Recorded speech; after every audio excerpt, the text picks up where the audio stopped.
ഇന്ന് ഞാൻ പാലക്ക് തോരൻ്റെ റെസിപ്പി ആയിട്ട് വന്നിരിക്കുന്നത് വെറും പാലക്ക് മാത്രം ചെയ്യുമ്പോൾ അത് വെള്ളമായിരിക്കും അതിന് ചില ബട്ടട്ടയും കൂടെ ഇട്ട് ആക്കിയാൽ കുട്ടികൾ പാലക്ക് കഴിക്കില്ല, അവർക്ക് കഴിക്കുകയും ചെയ്യാം.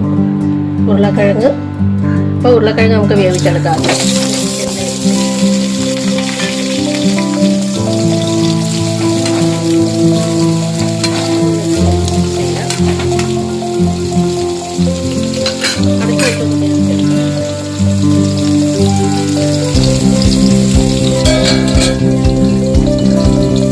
ഉരുളക്കിഴങ്ങ് വെന്തോ നോക്കാം.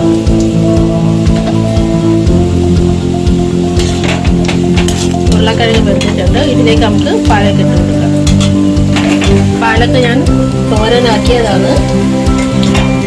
ഉരുളക്കിഴങ്ങ് ഇല്ലാത്തതുകൊണ്ട് കുട്ടിക്ക് വേണ്ടാന്ന് പറഞ്ഞ് അതുകൊണ്ട് ഞാൻ ഉരുളക്കിഴങ്ങ് വേവിച്ച് തോരനയിലേക്ക് ഇടാൻ പോകുന്നു.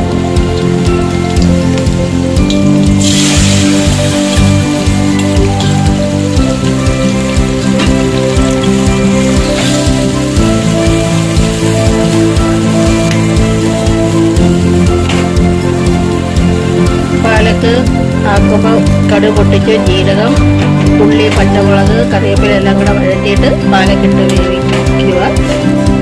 ഇനി നമുക്കിതൊന്ന് അടച്ചു വെച്ച് വേവിക്കാം.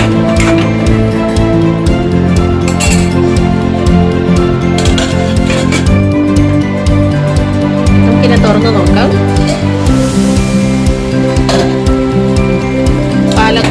പാലക്കും ഉരുളക്കിഴങ്ങും തോരൻ ഇവിടെ റെഡിയായി. ഇനി നമുക്ക് ഗ്യാസ് ബാക്കി ഗ്യാസിൽ തന്നെ വെച്ചാൽ അവിടെ ഇരുന്ന് ബർണറിൻ്റെ ചൂടിൽ അതിന് വെക്കും.